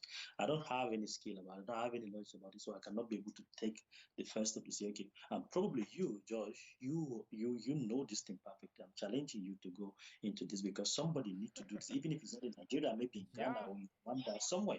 and pull this up. And somebody that is listening, I was hoping, I was thinking recently, I say, Anthony Joshua can be able to do this. Or maybe Israel Adesanya, they can create a boxing academy in Nigeria. All of them can go back and just create an academy for themselves and bring out new talent. You see, those guys are strong. They're full of strength in Nigeria. So this is what we need to do: bring out this young, vibrant population out so that we can create this employment. You get thousands. We spoke about the people behind the scene, the people that are making this thing possible. So it's very, very, very, very important. So we So I make guess, mention of. in your opinion, think we have an ally? Who do you think is our ally, China or the West? I feel like we don't have an ally. What do you think? I agree with you. We don't have another. We have to look back into ourselves. And like I said from the beginning of this conversation, the problem is both ways. First, there is the external problem that we have, which the external forces that are trying to see that, because out of our poverty they are rich. You know, Congo is destabilized so that other countries can get gold and they can get coltan and build their system. So, and also the second problem is that we are our own problem. We can only solve the external problem by solving the internal problem. When you fix the internal problem, then the external problem is taken care of, just like what True. China did. China didn't remain as a victim. They didn't condemn. They didn't blame the West. They went into, they, even if they are under huge, massive sanction right now, but they are not. They are relentless. Just last week, they pushed 3 satellites into the sky, massive GPS satellite. Yeah, they And are pursuing the West when it comes to, or they're competing with America when it comes to quantum computing. And that's the future. exactly, Very soon, you're not that's the going to have future. to take credit cards into anywhere or passports around. There's going to be Yeah, facial recognition software all over. They will be able to find you in seconds if they want yeah, to. They will know your location. You'll be able to order for things out of the palm of your hand. And when you come yeah, out, the car will be waiting for you, right? Like, they are completely transforming this 3G, 4G, 5G. They are yeah, competing on the 5G level right now. And yeah. they're And trying to see, The yes, West is still struggling to understand. exactly. They're trying to merge humans and computers together to see how they Mhm. can move the world into a completely different, level of communication, where people you start having monograms, where we will not just be talking like this. I could be in France right now talking to you in a Yeah. monogram Mhm. form. So they are trying to completely obliterate what we know as communication today. If 10 years ago or 20 years ago, when you were in primary school, if they told you that one day you will have the internet in your hand, you will be like, first of Uh, all, what's internet? And what then is you it? will be like, yeah, you'll be like, I remember when phones first came out, people were looking at it like it was gold. Mm. But now it's common and it's everywhere. So the world is moving fast and Africa has to join. Africa has to, in fact, run as fast as possible, because our opponents or our adversaries or rivals, they are not waiting for us. They are Yeah. going at lightning speed and they are making use of our own resources to boost Mm. as well, to boost their own Mm. ambitions, to develop their own continents and their own countries. So Mm. imagine Congo helping to enrich China when Congo is poor. Yeah. How does that even make any sense? But the leadership It, in Congo, the Congolese people are not willing to stand up for themselves. They're not willing to say enough is enough, and they're not willing to be proactive. mm. Individuals, personalities are not ready to stand up in Congo and speak for the nation. Instead, they're just under oppression and they're not willing to fight for what they want. I believe that Yeah. we are the people that have to begin a revolution of ideas. Like now, we're, Mm. we're talking about these things. This is how change begins. It starts from the Yeah. philosophy, it starts from the Mhm. ideas. Yeah. Ideas are what creates the world that we want to live in. If we want to Mm. live in an Africa that looks like Europe, that is respected, that is developed, that is civilized, that its systems work, its institutions are solid, and it can be counted upon, we will be the ones to get it done. Like you said, they have the likes of St. John, St. Peter, and all those people. They have Winston Churchill. They have Mm. Alexander the Great. These were people who built things and they helped to push their continents into the next generation, into the next era. In Africa, we don't Mm. have people like that, sadly. We don't have people that are personally taking it upon themselves to push their nations into the next generation, into the next sphere. We just have people who are thinking about their pockets. That's why we have Yeah. corruption everywhere. People are Yeah. just thinking about their next meal, the next house they're going to build. But these guys, the St. Peters and the St. Johns and all these people you're talking about, the founding fathers of America, for example, they were not looking for money. They were trying to No. build the most powerful nation in the world. They were trying to Mm. build a civilization that will make sure that every man has equal opportunity and every man is Yeah. free to fulfill their potential. That is true. And they're the most brilliant set of people I've seen in the world who came together formed an entire country, and today America is the most developed civilization that humanity has ever seen. But it took individuals from different walks of life, the Benjamin Franklins, the Hamiltons, the John Adams. Exactly. They were all different people from different spheres coming together. Exactly. JP Morgan, those were the industrialists, the JP Morgans, the Rockefellers. These guys came together. JP Morgan was banking. Rockefeller was crude oil. There was the other guy for rail, Carnegie for rail. And these guys came together to build an entire system of civilization. Yeah. So we Africans can make these things happen if we really put our minds to it. We need to stop. I love what you said at the beginning, that we need to stop playing the victim game. A lot of Africans are aggrieved. I hate listening to the likes of CNN. In fact, I don't listen to CNN anymore. Because when you listen to these people, they just perpetuate the whole victim mentality. Oh, they are doing this to us. Oh, there are some white supremacists somewhere. Oh, there are some enemies somewhere. No. When I listen to some people talk today, they sound angrier than the likes of Booker T. Washington, who actually lived during slavery. Because these men were slaves in hands, but in their minds, they were free. They were innovators. They were people who were willing to educate themselves and build institutions to empower their entire race. They didn't care about what others were doing. They knew that change comes from within. Like you said, we need to build from within, and then the external will follow. When I came to Europe, they were telling me that, oh, they are racist everywhere, and they're this, they're that, and the other. I said, I don't care if they're racist. I will make them. Respect is earned. It's not demanded. You don't go around asking, please respect me because of my skin color. You didn't create your skin color. Yeah. But you demand respect with the things you do. I said, I'm not going to be intimidated by anybody. Wherever I go, I'm going to make sure that I command respect with the way I behave myself, with the way I perform, and with the results that I produce. Exactly. But people just sit down, they do nothing. They say, oh, just because I'm black, respect me or love me. Demand that thing. We're talking on DSA's platform today. DSA came to Ukraine and he demanded respect of the system because he brought to them a solution that even they could not give themselves. Exactly. And today he's respected. Even if they can, I know some of them are traumatized. They'll be like, oh, is this a black man doing this thing, Because they are very traumatized. They can't understand it. They are traumatized because they will not understand. So China is doing exactly that right now. Look, they have used China. The reason why I'm giving us this is because I came up the next this thing is the largest studio, for example. I spoke with a friend 3 days ago, Peter Abang, maybe he's watching us right now, about starting an entertainment hub. I told him an entertainment village. An entertainment village would incorporate almost. You mean something like Hollywood? Yeah, something like Hollywood. We have that in Nigeria. We have Nollywood already in Nigeria. No. We have Nollywood. Nollywood is not institutional. It's a system that is not concretized. I'm talking about a physical infrastructure. That means you mean a studio like Sony or Paramount Pictures or Disney and stuff like that? Something similar to what Tyler Perry did, for example. Yeah, that's a studio. He's building an entire studio company. Large.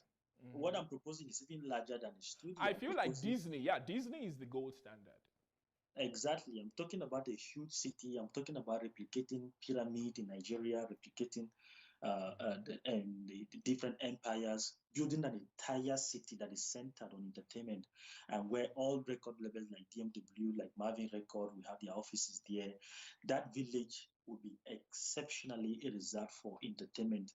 Okay. So this is what I say. An individual can pull this off also. It's possible. Who are into real estate, they can go into this, invest in, build this massive village somewhere close to Lagos or in Calabar and invite all this. And for example, in Calabar, it's very important we can pull this off because we have Calabar Festival that happen every year. We can pull a system where 2 million, 1 million people can come in and invite artists. They sing throughout the day. One of the biggest festivals. So that was these are some of the things I've elaborated, So we talk about satellite, we talk about life, we talk about sport, we talked about in business and entertainment. So massive stuff. So even dams were some of the things I've written. So we're not power. Generation of power. Because we've got seas, we've got oceans in Nigeria. So all we have to do is build the dams. Yeah, look at the Congo River. It has a capacity of generating 40,000 megawatts of electricity. That's bigger than what the Chinese biggest gorgeous dam can be able to generate. So why are we still waiting for why can't we just pull this off? Congo doesn't have light now. Why can't just somebody stand up and do something about it? So we have to think about creating this system in place. That's what Africans need to arise. That's just the summary, I guess. Africans Yeah. need to arise. You can only be an ally to people who you have something to offer. If you've got Exactly. nothing to offer, you will not have allies. Instead, you have masters. And those masters will completely take advantage of you. And at the end of the day, you only be left complaining, whining, and talking about how much of a victim you are. So we need to Yeah. step out of that victim mentality and empower ourselves. Those in the diaspora, you're not there to just enjoy what you're seeing. Try to Mm. see what you can take from the West and Yeah. replicate in your own You know, country. like what Akon is doing right now, for Yes, example. Akon is doing a Akon. brilliant job. Mm. He's now building his own city, developing his own currency, although I don't know how far that's going to go. But Yeah, at he's least still he has going on that. taken the initiative of lighting the Yeah. entire country, building a Mm. city that is sustainable with renewables and what have you. So that's brilliant. He's just one guy. Yeah. If we have One guy. 10,000 of Akon, a million Akons, we have a billion people in Africa. So there are Yeah. not enough people that can rise up. And we Yeah. have more than enough people that can rise up and bring about a change. And So, then so we can stop. talk to the Chinese and talk to the West, and they will listen. Talk to the world. So stop blaming your government, stop blaming Chinese, stop blaming the white supremacy, neocolonialism, whatever. Just do whatever you can do for your country. One of the things in the list is seaport. Dangote recently was importing equipment of like I think 2,000 tons, but he was unable to transport them because we don't have seaport that could accommodate or transport them. He had to build a new seaport from up ground completely. Hmm. So we need, So you for mean the example, seaport in Lagos, Apapa, could not even handle it? he couldn't handle the Oh equipment my that he bought. God. Yeah. Yeah, so Wow. this is shameful. Nigeria can pull this off by building one of the biggest standard. I'm talking about automatic, automated seaport that will transport goods quick, fast for import and export, where we can bring in things and take them out. So I want somebody that's listening to us. Well, Dangote was able to build one. He built it, but it wasn't even that big. But he can pull this off. He can. If you want to build the biggest seaport, he's capable of doing it. So we need a structure in place. We need three massive seaports right now in Nigeria. Why am I saying Nigeria? Because Nigeria can take care of the entire West African region. Because there is Ladol, Amy Jadesimi, who is building the biggest food storage. And she's not just building it for Nigeria, she's building for the entire West African region. A lady that left US, went back to Nigeria and started this thing.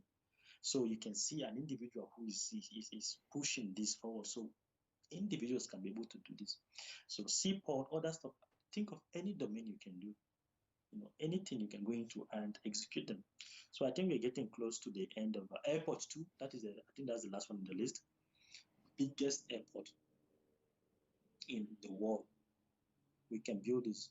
And we cannot wait for the government. An individual can pull this off. We see example all over the world.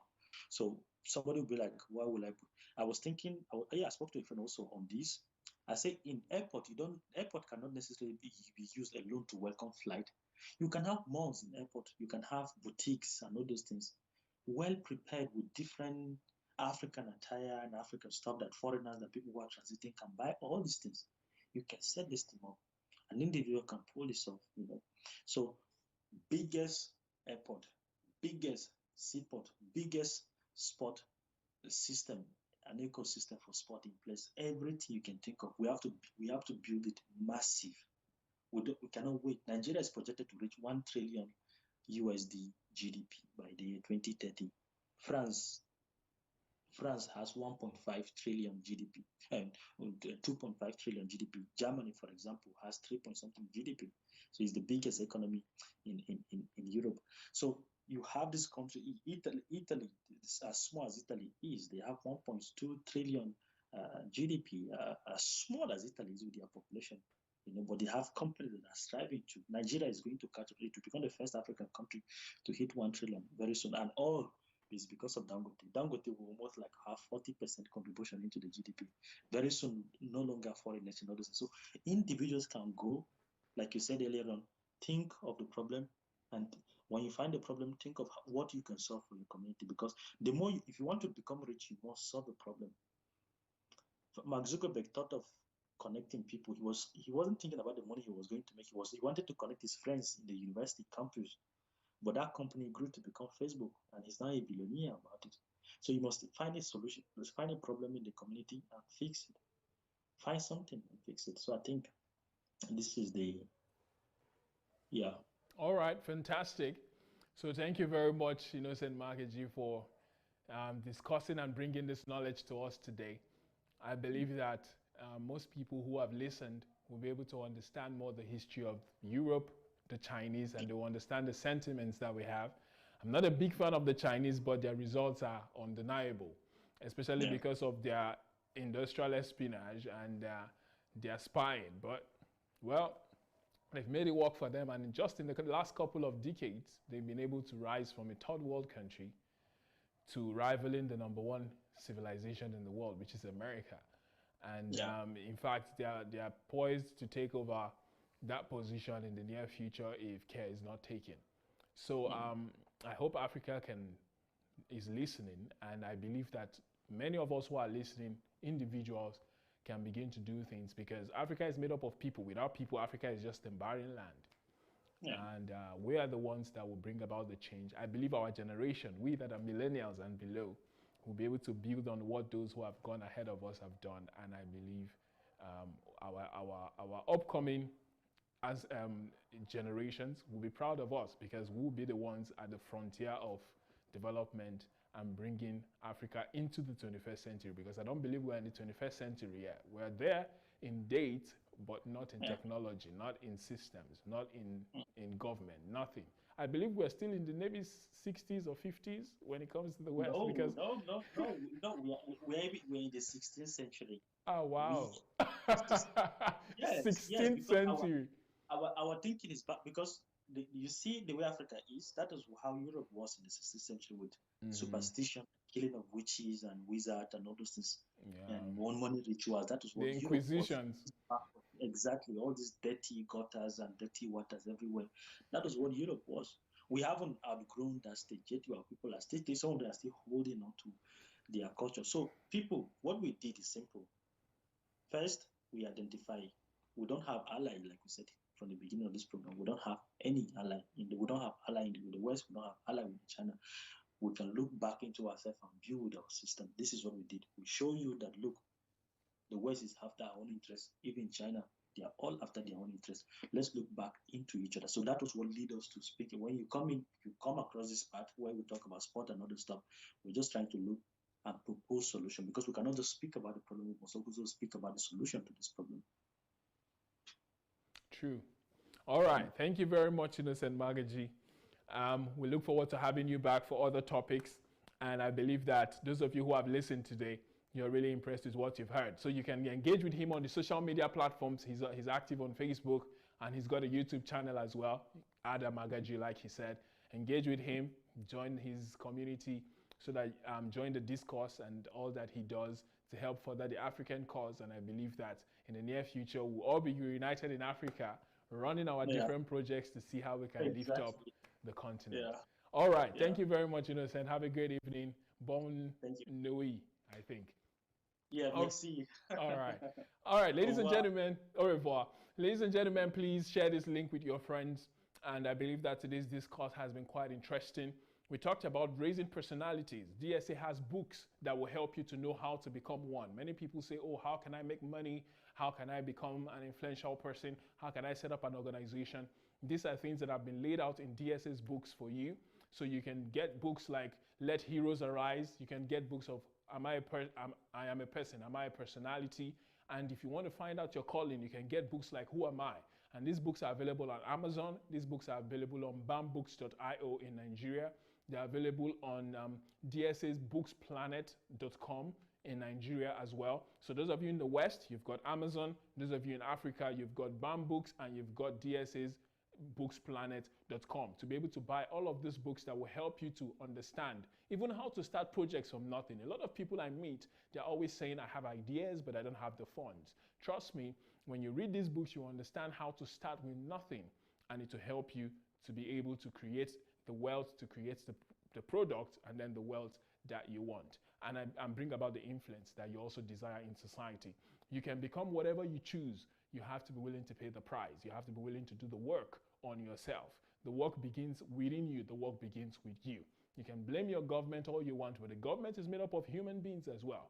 So if you're going to be able to make a change, it's not going to come from the government. It's going to come from you as a person, starting with yourself, and then probably in the future you might have a chance to get into government and then bring about change. Human beings bring change, not governments. Governments are not some phantom creations somewhere. They are usually people of the same society as you and I, and the same society as the problems that you always see and complain about. So the government is not necessarily a problem. You are, if you're not bringing about a tangible solution to the problems you can see around you. Ask yourself, what change can I make to where I am today? And I believe that together we can make for a better continent, a better country, a better state, a better city, a better village, a better family, down to the very smallest organizations that we have. And I believe that's possible. We've got 2 mentorship groups that are running right now. Who am I? Why am I alive? This is a mentorship group that will help you to find out who you are. Without knowing who you are, it will be hard for you to bring about change in the lives of others, because you have to realize who you are, develop yourself, and then you can help develop other people and bring about transformational change in society. And please write to, the email is not below, instead it's a different language. Instead, write to mentorship@godembassy.org and you'll be welcomed into the Who Am I, Why Am I Alive mentorship group. Now we've got another exciting mentorship group for you, which is a group for millionaires. If you want to become a millionaire in USD, not in African local currencies, this group or this mentorship group is for you. This mentorship club has been tailor-made for you to be able to help give you the skills that are necessary for you to develop wealth up until $1 billion. I love what Jim Rohn said. It always rings in my mind. He said, everyone needs to become a millionaire, not because of the money, but because of what it will turn you into. Making money is a skill. Making money builds you up. It builds your character. It builds your skill level. It builds your knowledge level. And when that happens, you become a person of value. Millionaires are not people who just pick money up on the street because they will it into being or they pray for it. No, they are people of value. They create and they bring value to society, and that's why they become wealthy in return.